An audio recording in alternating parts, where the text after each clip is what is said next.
Types आप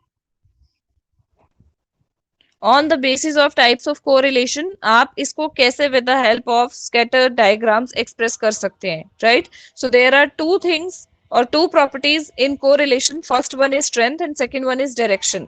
strength को आप डिनोट कर सकते हो in numbers, in numerical value, ठीक है? बट अगर हम डायरेक्शन की बात करें तो direction is determined whether the correlation is positive और नेगेटिव. डायरेक्शन जो है वो आप नंबर्स देख के नहीं डिपिक्ट कर सकते हो, नंबर्स देख के नहीं एक्सप्लेन कर सकते हो, नहीं बता सकते हो, नहीं आपको पता चलता है डायरेक्शन का. सो डायरेक्शन कैसे आपको पता चलेगी? Direction you can get to know about it with the help of positive और नेगेटिव कोरिलेशन, राइट? अब पॉजिटिव और नेगेटिव कोरिलेशन को आप कैसे स्कैटर डायग्राम्स में शो कर सकते हो? Look at the screen now. Positive correlation, positive means when two variables, क्योंकि कोरिलेशन में हम दो वेरिएबल्स के रिलेशनशिप की बात करते हैं, when both variables move in the same direction. That means if the price increase, हम वही एग्जांपल लेके चलते हैं प्राइस और क्वांटिटी का, like in economics. So if the price increases, suppose कोई ऐसा प्रोडक्ट होता है जो आपको पता है कि मोनोपोलिस्टिक कंपटीशन है. मोनोपोलिस्टिक मतलब जिसका ऑल्टरनेटिव आपको मिलता ही नहीं है. ऐसा प्रोडक्ट जिसका ऑल्टरनेट कोई अवेलेबल ही नहीं है मार्केट में, आपको वही प्रोडक्ट परचेज करना पड़ता है, right? So in that particular case अगर आपके पास प्राइस इंक्रीज होता है, जैसे अगर आप बात करो ये जो ब्रांडेड प्रोडक्ट्स होते हैं, सपोज अगर हम बात करें इसकी एप्पल की, एप्पल ब्रांड की, राइट? तो इसमें जितना आपके पास प्राइस इंक्रीज होता है उतना ही लोगों के ये साइकोलॉजी होती है दैट जितना इस प्रोडक्ट का प्राइस इंक्रीज होगा उतनी ही इसमें फीचर्स ज्यादा होंगी, ठीक है? जितनी उसमें फीचर्स ज्यादा है उसकी उतनी डिमांड इंक्रीज होती है.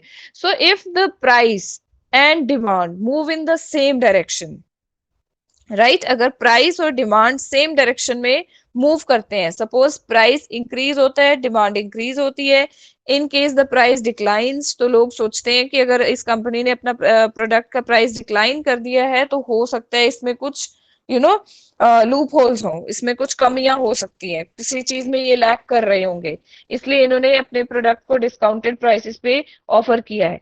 सो उस केस में लोग क्या करते हैं, डिमांड भी कम हो जाती है. So if the price and demand move in the same direction, if it goes upward, then the quantity goes upward, and if the prices decline, then quantity declines. Then such kind of relationship will be considered as the positive correlation. इस तरह के relation को बोला जाएगा positive correlation. ठीक है? अब इसको with the help of scatter diagram कैसे शो कर सकते हैं? देखो स्कैटर डायग्राम ऐसा डायग्राम होता है जिसमें आप डॉट्स के थ्रू या लाइंस के थ्रू जो है इसको एक्सप्रेस करते हैं, राइट?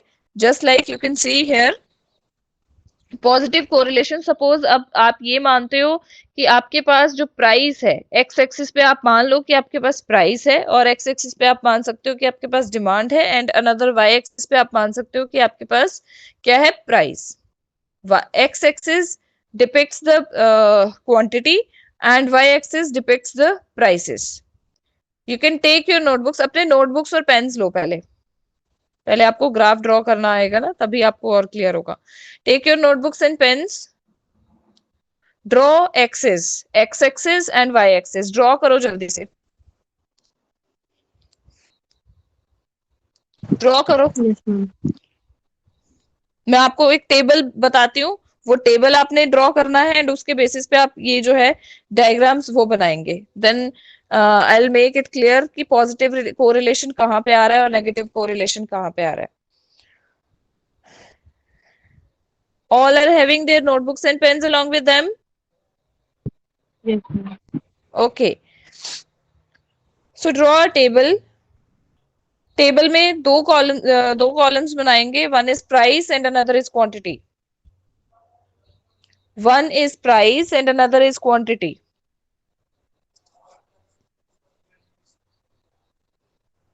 Yes, ma'am. प्राइस में लिखोगे आप ऐसे 1 2 3 4 एंड 5. प्राइस में 5 पॉइंट्स लिखोगे आप, 1 2 3 4 and 5. Yes, Dipesh ma'am. Note कर रहे हो? Deepesh, Yes, are you noting it down?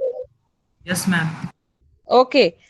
ठीक है, प्राइस में 1 2 3 4 5 and on the other hand quantity 1 के कॉरेस्पॉन्डिंग आप लिखोगे when the price is 1 the quantity is 20, या 20 मत लिखो, क्वांटिटी में आप लिखो 5, when the price is 1 quantity is 5,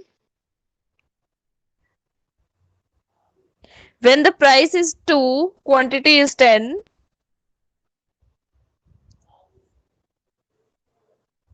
when the price is 3 the quantity is 15,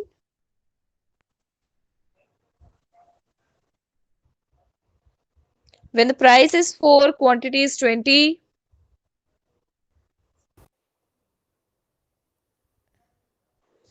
and when the price is 5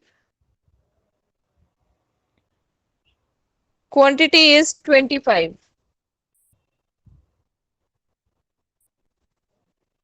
Quantity is 25. इसको जल्दी से अपने नोटबुक्स में रफली ग्राफ बना के इसको प्लॉट करो पॉइंट्स को, और देखो कैसे आते हैं ये पॉइंट्स। जल्दी, हरी अप।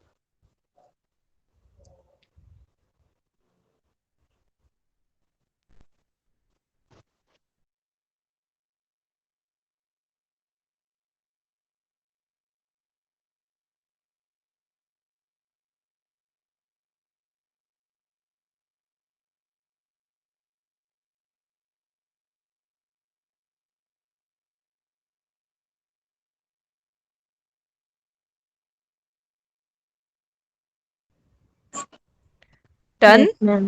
Okay. डन। किस तरह से आ रहा है ये? मैम इंक्रीज हो रहा है राइट साइड। इंक्रीज हो रहा है ना? Yes ma'am. ओके, ये कुछ इस तरह से आ रहा होगा। स्क्रीन शेयर करती हूँ मैं आप लोगों के साथ। ओके, ये कुछ इस तरह से आ रहा होगा आपके पास। Yes ma'am. ऐसे ही आ रहा है, दैट मीन्स आपके पास, और इसके जो आपने डॉट्स ड्रॉ किए होंगे पहले वो अपवर्ड डायरेक्शन में मूव कर रहे होंगे, right?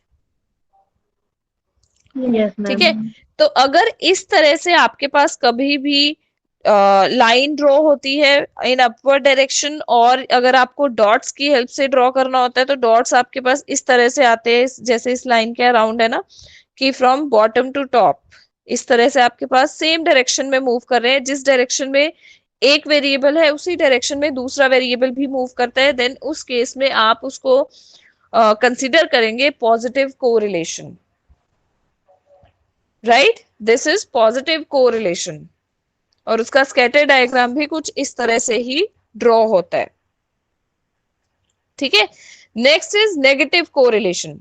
Second kind of correlation is negative correlation. अब अगर पॉजिटिव कोरिलेशन में आपके पास वेरिएबल सेम डायरेक्शन में मूव करते हैं, देन इन नेगेटिव कोरिलेशन कैसे मूव करेंगे? If in positive correlation the two variables move in the same direction, then how will the two variables move in case of negative correlation? बताइए, any idea?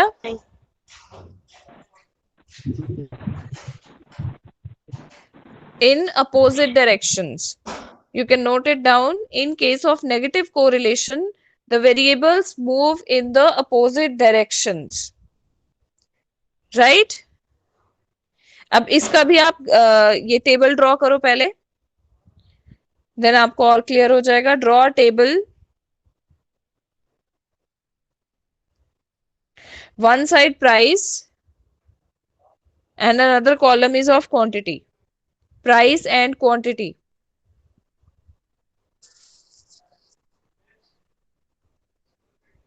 Price 1 2 3 4 5, price 1 2 3 4 5, quantity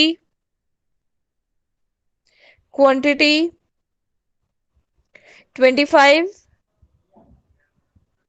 for price 1 quantity is 25, for price 2 quantity is 20, for price 3 quantity is 15, 4 price 4, quantity is 10, and 4 price 5, quantity is 5.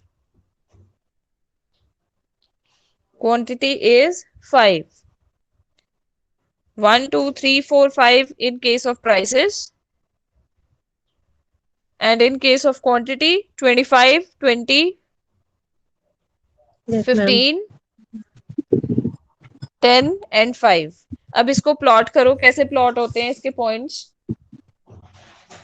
आप बिना line draw किए points plot करके भी देख सकते हो, इसका आपको आइडिया हो जाएगा कि ये नेगेटिव कोरिलेशन है। Yes, ma'am.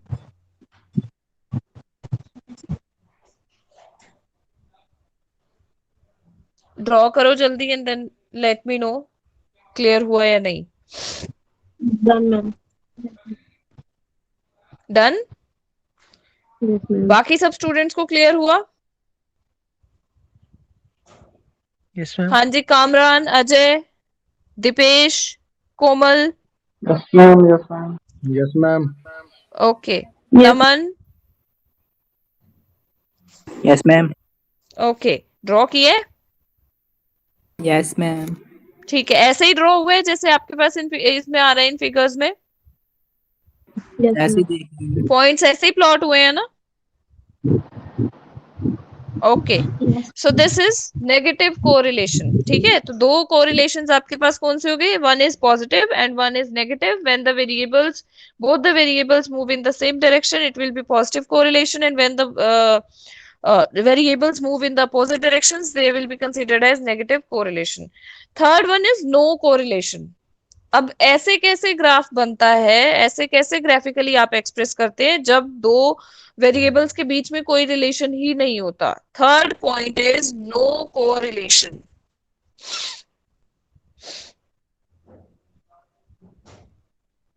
No correlation.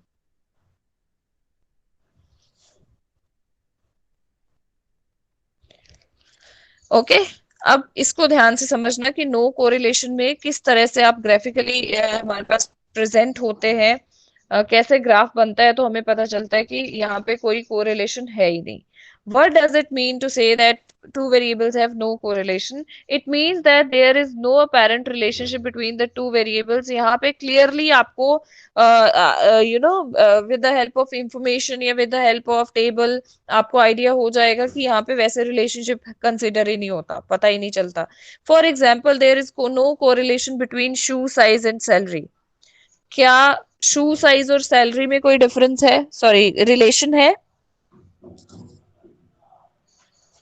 Is there any relation between shoe size and salary? No, ma'am. Okay, so okay, is there any relation between weather or climate and opening of a door?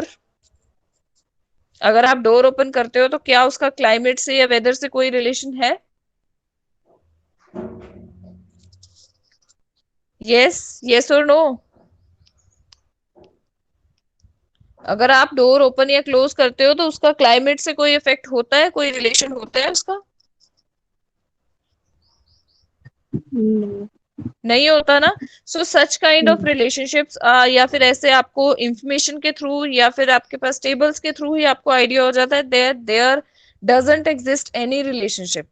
ठीक है, this means the high scores on shoe size are just likely to occur with the high scores on salary. तो इनका आपस में शू size का और salary का कोई रिलेशन नहीं है। Opening closing of door and weather का कोई रिलेशन नहीं है। आप suppose you drink a lot of water, ठीक है, या आप एडिक्वेट जितना आपको रिक्वायरमेंट होती है उतना पानी पीते हो, एंड उससे आप अगर बात करो इकोनॉमी की ग्रोथ, क्या उससे कुछ फायदा होता है? No, there doesn't exist any relationship between the two. ठीक है, टू वेरिएबल्स। तो ऐसा अगर आपको with the help of diagram, with the help of graphs consider करना हो, ये तो आपको इंफॉर्मेशन की बात हो गई।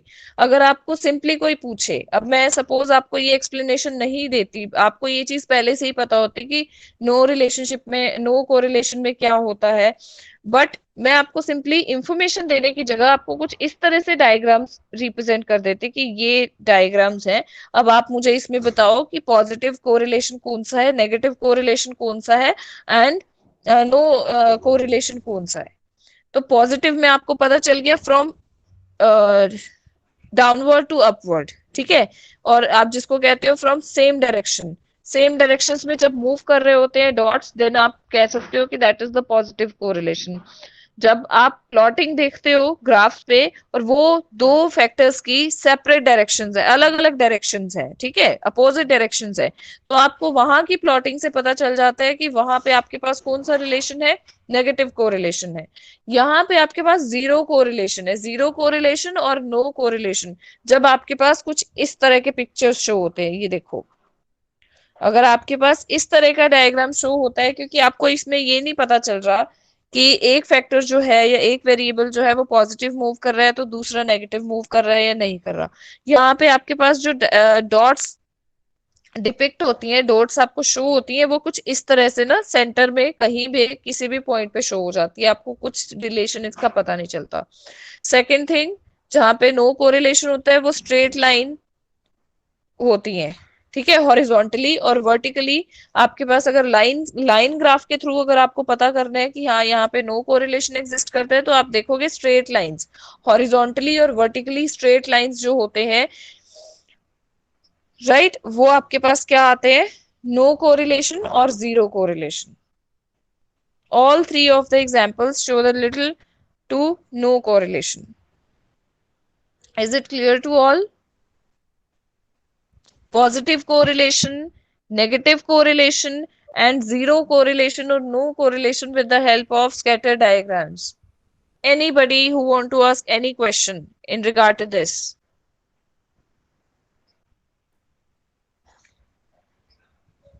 Yes, students. मैम जो इसका डायग्राम बनेगा, हम्म। मैम ये जरूरी है कि ऐसे ही हमने डॉट्स में प्रेजेंट करना है? डॉट्स डॉट्स, हाँ, स्कैटर का मतलब एक्चुअल में ना इसमें लाइन ग्राफ के थ्रू अगर आप नहीं भी रिप्रेजेंट करोगे तब भी चलता है, लेकिन आपको ये डॉट्स के थ्रू बताना होता है क्योंकि डॉट्स ही स्कैटर्ड होती हैं, डॉट्स ही फैली हुई होती हैं, राइट।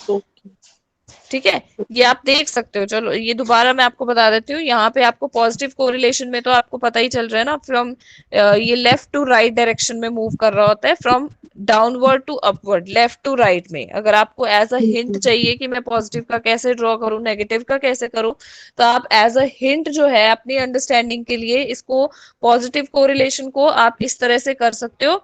आपके पास पॉजिटिव डायरेक्शन में पॉजिटिव कोरिलेशन के लिए आपके पास जाएगा from bottom to top.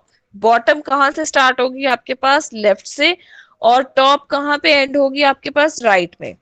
From left to right, bottom to top, ये आपके पास रहता है। इस तरह से अगर आपके पास डॉट्स स्कैटर्ड होती हैं, डॉट्स फैली हुई होती हैं, डॉट्स प्रेजेंट की होती हैं ग्राफ पे, then that is positive correlation. Negative में आपके पास क्या होता है, सपोज अगर आपको लाइन की हेल्प नहीं लेनी, सपोज अगर आपको यहाँ पे बिना लाइन ड्रॉ करने प्रूव करना होता कि नेगेटिव कोरिलेशन कैसे शो करते हैं, देन आप क्या करते, ऐसे ही डॉट्स को आप स्कैटर करते, लेकिन वो डॉट्स की डायरेक्शन आपके पास क्या होती, left to right, left to right, but left हमारे पास क्या होता, अपवर्ड होता, और जो राइट है वो क्या होता है, डाउनवर्ड होता है, ठीक है। That is negative correlation. और जहां पे कुछ रिलेशन एग्जिस्ट ही नहीं करता, उसमें फर्स्ट डायग्राम आप ये ड्रॉ कर सकते हो जिसमें कहीं पे भी डॉट्स आ रही हैं, कुछ पता ही नहीं है, कहीं पे भी डॉट्स आ रही है, देखो बिल्कुल सेंटर में डॉट्स हैं, आपको यही नहीं पता चलेगा कि फर्स्ट वेरिएबल की डॉट कौन सी हो सकती है, सेकंड की कौन सी हो सकती है।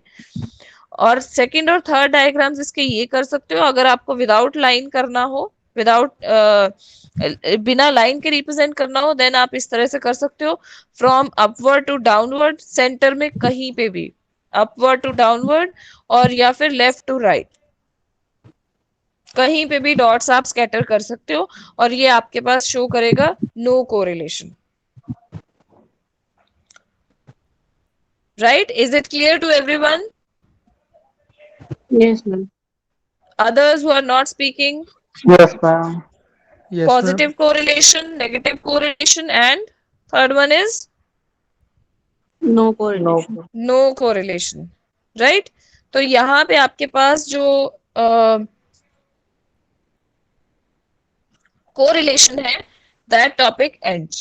यहाँ पे आपका कोरिलेशन का फुल टॉपिक जो है मेरी साइड से कंप्लीट होता है, राइट।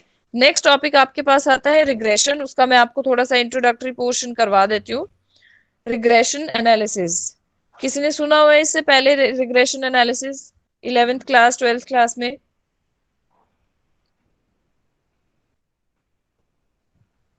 यस स्टूडेंट्स, 11th और 12th क्लास में जिनके पास इकोनॉमिक्स था, Yes, ma'am. रिग्रेशन के बारे में पढ़ा हुआ है थोड़ा बहुत? Yes. क्या होता है, याद है कुछ? Any idea? Relationship between dependent or independent variable. Yes, relationship between, एक आपके पास डिपेंडेंट वेरिएबल होता है। Always in case of regression analysis there is one dependent variable and one और more independent variables. Independent variables, ठीक है। अगर suppose हम बात करते हैं one dependent and other independent. Suppose अगर आप बात करते हो डिमांड ऑफ अ प्रोडक्ट, ठीक है। डिमांड है जो वो डिपेंडेंट वेरिएबल है, क्योंकि डिमांड आपके पास प्राइस के ऊपर भी डिपेंड करेगी, डिमांड आपके पास आपके टेस्ट प्रेफरेंसेस के ऊपर भी डिपेंड करेगी, डिमांड आप अपनी लोकेलिटी के अकॉर्डिंग डिमांड करते हो, ठीक है। जैसे अगर आप बात करें क्लोथ्स की, तो आप क्या करते हो, जैसा आपका कस्टम, आप जैसा आपका ट्रेडिशन होता है, जैसे आपकी सोसाइटी अलाउ करती है, तो उसी के अकॉर्डिंग कहीं ना कहीं आप अपने उनकी कॉस्ट्यूम्स की डिमांड रखते हो, ठीक है। सो यहाँ पे क्या होता है, एक डिपेंडेंट वेरिएबल है और वन और more independent variables are there. तो जब उनके बीच का रिलेशनशिप एस्टिमेट करना हो, जब उनके आपस में रिलेशन की बात करनी हो कि कितना रिलेशन है, कितने डिग्रीज ऑफ रिलेशन है, कितना स्ट्रॉन्ग रिलेशन है, ठीक है। दो फर्स्ट डिपेंडेंट वेरिएबल का वन और मोर इंडिपेंडेंट वेरिएबल्स के साथ, देन दैट और such kind of regression analysis will be considered as regression analysis, ठीक है। Yes, ma'am. Is it clear? और इस तरह का जो रिग्रेशन एनालिसिस है, दैट इज बेसिकली डन और that is basically conducted in order to get information or in order to predict the demand or to depict the relationship of the different variables for future। basically future actions के लिए, future decisions के लिए आप अपने company में regression analysis को emphasise करते हो, इम्प्लीमेंट करते हो। So retreating the point, regression analysis का मीनिंग मैं रिपीट कर रही हूँ। रिग्रेशन एनालिसिस एक ऐसा प्रोसीजर होता है, ऐसा सिस्टम होता है और a set of statistical methods that is used to estimate the relationship, जिसमें आप एस्टिमेट करते हो, जिसमें आप जानना चाहते हो रिलेशनशिप बिटवीन अ डिपेंडेंट, एक डिपेंडेंट वेरिएबल होता है, there is one dependent variable and more than one independent variables are there, ठीक है। और रिग्रेशन एनालिसिस को कंपनीज इसलिए यूटिलाइज करती हैं सो दैट वो उन जो भी आपके पास वेरिएबल्स अवेलेबल हैं, one dependent and other independent, उनके रिलेशनशिप की स्ट्रेंथ पता कर सके कि उनका आपस में कितना स्ट्रॉन्ग रिलेशन है। मतलब एक के चेंज होने से दूसरे के ऊपर कितना स्ट्रॉन्ग इफेक्ट पड़ता है या कितना वीक इफेक्ट पड़ता है, कितना कम इफेक्ट पड़ता है या कितना ज्यादा इफेक्ट पड़ता है। तो वो रिलेशनशिप जानने के लिए आप रिग्रेशन एनालिसिस की जो प्रोसेस है, का जो सिस्टम है, का जो प्रोसीजर है, वो अपने ऑर्गेनाइजेशन में इम्प्लीमेंट और यूटिलाइज करते हैं सो दैट आप उसके बेसिस पे उसी फैक्टर के, उसी वेरिएबल के या उन्हीं वेरिएबल्स के दूसरे वेरिएबल्स के साथ जो रिलेशंस हो सकते हैं या उनका इफेक्ट आपस में एक दूसरे के ऊपर हो सकता है, उसको आप एक तरह से प्रिडिक्ट कर सको कि फ्यूचर में कुछ ऐसा इफेक्ट तो नहीं होगा, कुछ ऐसा इनका रिलेशन तो नहीं बन जाएगा डिपेंडेंट वेरिएबल्स और इंडिपेंडेंट वेरिएबल्स का, जो बिजनेस के लिए रिस्की या फिर जो बिजनेस के लिए प्रॉफिटेबल हो सकता है। तो वो सारी इंफॉर्मेशन कलेक्ट करने के लिए, वो सब कुछ एस्टिमेट करने के लिए, प्रिडिक्ट करने के लिए क्या किया जाता है, regression analysis takes place. Is it clear to everyone now regression analysis का इंट्रोडक्शन? Yes ma'am. हाँ जी स्टूडेंट्स, ओके। सो आज के लिए इतना ही हम करेंगे, बाकी हम नेक्स्ट क्लास में डिस्कस करेंगे। ओके, रिग्रेशन एनालिसिस का आगे जो कंपोनेंट्स हैं, जो मेथड्स हैं, those will be discussed in the next class. Okay ma'am, thank you ma'am. Okay, wait, अभी एग्जिट मत करना कोई। I want to take the attendance of your class. Wait. Yes, Okay. ma'am. Okay, Okay, ma'am. you can Thank exit now. you. Okay. Thank you. Thank you Okay. Ma'am. Okay, बच्चों। Okay.